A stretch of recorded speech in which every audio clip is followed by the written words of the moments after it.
श्री शिवाय नमस्तुभ्यम हर हर महादेव। आज बैतूल में हो रही शिव महापुराण कथा का विराम दिवस आखिरी दिवस था। आज की कथा में गुरुजी ने एक नया उपाय हरिओम जल वाला बताया है, जिसे किन परिस्थिति में आपको करना है चाहिए। इसे जानने के लिए वीडियो को आखिरी तक देखते रहें। ये उपाय मैं वीडियो के आखिरी में आपको बताऊंगी, तो वीडियो में आखिरी तक बने रहें। आज की कथा में गुरुजी ने बताया सीहोर कुबरेश्वर धाम में रुद्राक्ष वितरण समारोह 16 फरवरी से 22 फरवरी तक रहेगा। इस उत्सव में सभी को कुबरेश्वर धाम से रुद्राक्ष मिलेगा। यदि आप भी रुद्राक्ष पाना चाहते हैं या लेना चाहते हैं तो 16 से 22 फरवरी के बीच आप सीहोर में कुबरेश्वर धाम में जाएं और वहां से रुद्राक्ष प्राप्त करें। यह महोत्सव बहुत बड़ा होने वाला है, इसीलिए गुरुजी ने आज की कथा में कहा है यदि कोई भी व्यक्ति इस उत्सव में अपनी सेवा देना चाहता है तो अपना नाम लिखवा सकते हैं। उसके बाद आप 7 दिन तक सीहोर कुबरेश्वर धाम में रहकर सेवा दे सकते हैं। आज की कथा में गुरुजी ने गुस्सा होते हुए कहा, अब यदि कहीं पर वीआईपी पास वाली कथा हुई तो हम वहां कथा नहीं करेंगे, वहां से वापस चले जाएंगे। यदि किसी कथा में वीआईपी पास की व्यवस्था है तो हमारे गुरुजी के आने से पहले ही उन गेटों को बंद कर दिया जाए, उसके बाद किसी को अंदर आने की अनुमति ना दी जाए। यदि हमारे घर में कोई समस्या चल रही है तो अपने घर से एक लोटा जल ले जाकर शिवजी पर चढ़ाएं। मंदिर का जल नहीं चढ़ाना है, क्योंकि समस्या हमारे घर की होती है तो जल भी हमारे घर का ही होना चाहिए। अगली जानकारी, यदि हम शिव माँ कथा सुनते हैं तो हमारी 71 पीढ़ी तर जाती है। एक महिला अधिक कथा सुनती है तो उसके मायके और उसके ससुराल वालों की सारी पीढ़ियाँ तर जाती है।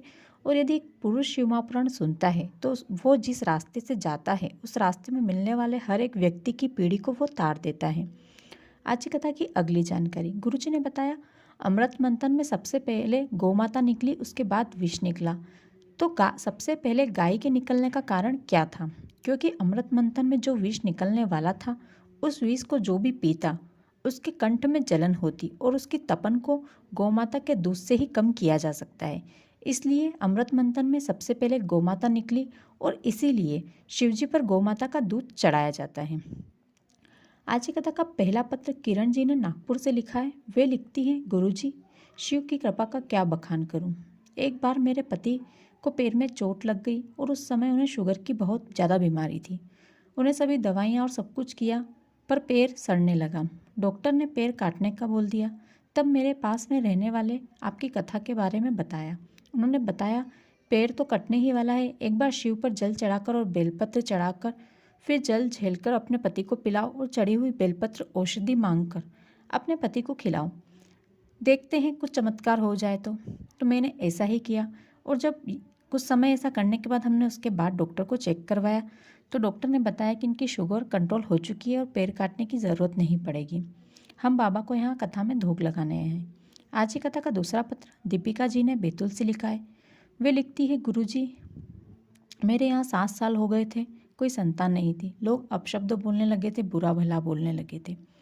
डॉक्टर से इलाज भी करवाया, आईएफ भी करवाया, उसके बाद कोई कुछ भी सफल नहीं हुआ। डॉक्टर का इलाज भी नहीं लगा। फिर डॉक्टरों ने मना कर दिया कि मेरे यहाँ संतान कभी हो ही नहीं सकती। मेरे पिता आपकी कथा सुनते थे तो उन्होंने मुझे आपकी कथा के बारे में बताया, शिवजी पर जल चढ़ाने का क्या महत्व है इसके बारे में बताया और पशुपति व्रत के बारे में भी बताया। तो मैंने शिवजी पर जल चढ़ाया और जल झेलकर पीने लगी। पशुपति व्रत भी किया। सफ़ेद आंकड़े की जड़ मिल नहीं रही थी, इसलिए वो उपाय नहीं कर पाई। लेकिन जहाँ डॉक्टर ने जवाब दे दिया था मेरे यहाँ संतान नहीं हो सकती, वहीं बाबा ने मेरी गोद भरी और मेरे यहाँ बेटी का जन्म हुआ।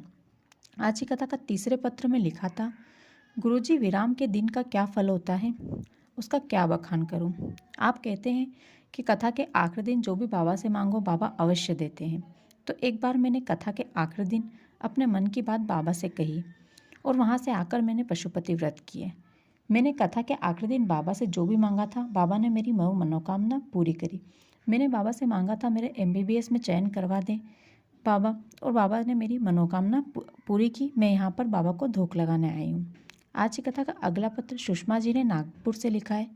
वे लिखती हैं, गुरुजी कभी मैंने आपकी कथा सुनी थी, फिर अशोकनगर से मैंने गुरुजी मैं कभी आपकी कथा नहीं सुनती थी, लेकिन एक बार अशोकनगर से आपकी कथा हुई और वहाँ मैंने आपकी कथा सुनी। गुरुजी मैं उसके बाद में गुरुजी एक बार मेरी बेटी की तबीयत अचानक ख़राब हो गई। हम उसे हॉस्पिटल ले गए और जांच करवाई। फिर डॉक्टर ने हमें बताया कि मेरी बेटी को पथरी है। डॉक्टर ने ऑपरेशन की बोला पर हमने ऑपरेशन नहीं करवाया और हम उसे लेकर घर आ गए। फिर मैंने शिवजी पर जल चढ़ाना चालू किया और जल झेलकर और चढ़ी हुई बेलपत्र औषधि लेकर बेटी को देना चालू किया। फिर हमने एक बार फिर सिटी स्कैन करवाया तो उस जांच में मेरी बेटी को गठान की बीमारी आई। उसके बाद टीबी की बीमारी भी आ गई और लीवर में सूजन की बीमारी भी आई। फिर हम घर आए और बाबा से कामना करके जल चढ़ा हुआ जल और चढ़ी हुई बेलपत्र मेरी बेटी को देना चालू किया। कुछ समय तक हम देते रहे। उसके बाद डॉक्टर से की दवाइयाँ भी डॉक्टर ने हमें दी। वो दवाइयाँ हम कुंतकेश्वर महादेव के नाम से अपनी बेटी को खिलाते रहे। कुछ समय के बाद उसकी वापस से जांच करवाई तो डॉक्टर ने बताया कि आपकी बेटी को कोई बीमारी नहीं है, आपकी बेटी बिल्कुल ठीक है, कोई गठान नहीं है, कोई टीबी की बीमारी नहीं है, कोई सूजन नहीं है। बाबा ने हम पर कृपा करी। मैं मेरी बेटी को लेकर यहाँ कथा में धोख लगाने आई हूँ। आज कथा का अगला पत्र ममता जी ने बैतूल से लिखा है। वे लिखती है, गुरुजी, मेरे पिताजी की बरसी के समय हमारे यहाँ भगवत जी का पाठ चल रहा था। मेरे बड़े भाई साहब की तबीयत अचानक खराब हो गई। हम उन्हें हॉस्पिटल ले गए और उन्हें हॉस्पिटल में भर्ती कर लिया, पर उन्हें होश नहीं आया और उन्हें डॉक्टर ने वेंटिलेटर पर कर दिया। और डॉक्टर ने हमें बताया कि उनकी आंतें जल चुकी है, लीवर किडनी भी खराब हो चुके हैं, काम नहीं कर रहे हैं। डॉक्टर ने हमें बताया कि मेरे भाई साहब ज़्यादा समय तक जीवित नहीं रह पाएंगे। हमने मेरे बड़े भाई की रिपोर्ट हमारे एक परिचित डॉक्टर हैं उन्हें भेजी तो उन्होंने भी यही कहा कि वे नहीं बचेंगे। फिर हमने एक आखिरी कोशिश की। हमारे यहाँ से एक को हमने सीहोर भेजा और वहाँ से रुद्राक्ष मंगवाया। रुद्राक्ष को रात भर जल में गलाकर वो जल शिवलिंग पर चढ़ाया और जल झेलकर हॉस्पिटल ले गई। मैंने वह भाई साहब को देखा तो उनके पूरे मुंह पर पट्टी बंधी थी। डॉक्टर ने जल नहीं पिलाने दिया तो मैंने वो जल उनके पूरे शरीर पर लगा दिया और आईसीयू से बाहर आ गई। थोड़ी देर बाद डॉक्टर आकर बोलते हैं, यदि ये बाथरूम कर लेते हैं तो हम इन्हें बचा सकते हैं। और 5 मिनट ही हुए गुरुजी और मेरे भाई साहब ने बाथरूम करना प्रारंभ कर दी। आज मेरे भैया ठीक है और अपने परिवार के साथ है। हम उन्हें लेकर यहाँ पर धोख लगाने आए हैं। आज की बैतूल की कथा में पूज्य गुरुजी ने ओम बिंदु जल या हरिओम जल वाला नया उपाय बताया है। ये उपाय यदि जिंदगी में बहुत रोग चल रहे हैं, आपके शरीर में बहुत रोग हो गए हैं, चाहे लीवर से जुड़ा हो, किडनी से जुड़ा हो या अन्य कोई भी बीमारी हो, या फिर किसी की शादी को बहुत अधिक साल हो गए हैं, जैसे 10 या 20 साल हो गए हैं और गर्भ नहीं ठहर रहा है, तो एक बेलपत्र लें। अब उस बेलपत्र को अशोक सुंदरी वाली जगह और शिवलिंग के बीच में जो खाली जगह होती है उस स्थान पर चढ़ाना है। पत्ती अशोक सुंदरी की ओर रखना है, डंडी शिवलिंग की ओर रखना है। अब शिवलिंग में ओम बनाते हुए जल चढ़ाना है। तो जानते हैं कैसे चढ़ाएं। इसके बाद अशोक सुंदरी के स्थान से लेकर गणेश जी के स्थान तक जल चढ़ाएं। फिर वापस गणेश जी के स्थान से लेकर अशोक सुंदरी तक जल चढ़ाएं। फिर अशोक सुंदरी के स्थान से कार्तिकेय जी के स्थान तक जल चढ़ाएं। उसके बाद कार्तिकेय जी अशोक सुंदरी के स्थान से लेकर जल चढ़ाएं। उसके बाद ओम के जो पीछे का गोला होता है उस प्रकार से अशोक सुंदरी के स्थान से लेकर शिवलिंग के आसपास पूरा अशोक सुंदरी तक वापस जल चढ़ाएं। यानी कि हमें ओम बनाते हुए शिवलिंग पर जल चढ़ाना है। इसे हरिओम जल कहा जाता है। यह जल उज्जैन में महाकाल पर सबसे पहले सुबह का पहला जल हरिओम जल चढ़ाया जाता है।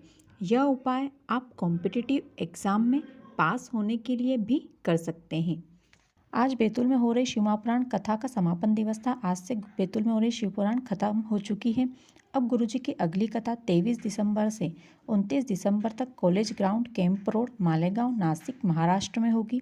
इस कथा को गुरुजी ने पुण्य शिवपुराण कथा का नाम दिया है। इसमें हम जानेंगे कि क्या देने से और कहाँ देने से हमें क्या पुण्य मिलता है, शिवजी पर सामग्री चढ़ाने से हमें क्या फल मिलता है, क्या पुण्य मिलता है। इसके अलावा मंदिर में दिया लगाने से हमें क्या पुण्य मिलता है, मंदिर जाने से क्या पुण्य मिलता है, पंडित को दान देने से क्या पुण्य मिलता है, बहन बेटी को देने से क्या पुण्य मिलता है। ये सभी जानकारी इस कथा में हम जानने वाले हैं। गुरुजी ने सभी से विनय किया है कि इस कथा को अवश्य सुने।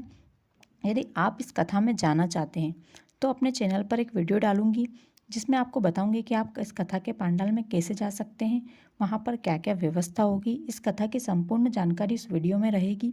तो मेरे चैनल को यदि आपने अभी तक सब्सक्राइब नहीं किया है तो तुरंत सब्सक्राइब कर लें और नोटिफिकेशन बेल को प्रेस कर लें, ताकि जब भी मैं वो वीडियो डालूँ आपको नोटिफिकेशन मिल जाए और आप वो वीडियो देखकर उस कथा की संपूर्ण जानकारी प्राप्त कर सकें और आपको वहाँ तक पहुँचने में कोई परेशानी ना हो। यदि आज का वीडियो आपको थोड़ा भी अच्छा लगा हो तो वीडियो को लाइक करें, शेयर करें, साथ ही कमेंट में हर हर महादेव बिल्कुल भी लिखना ना भूलें।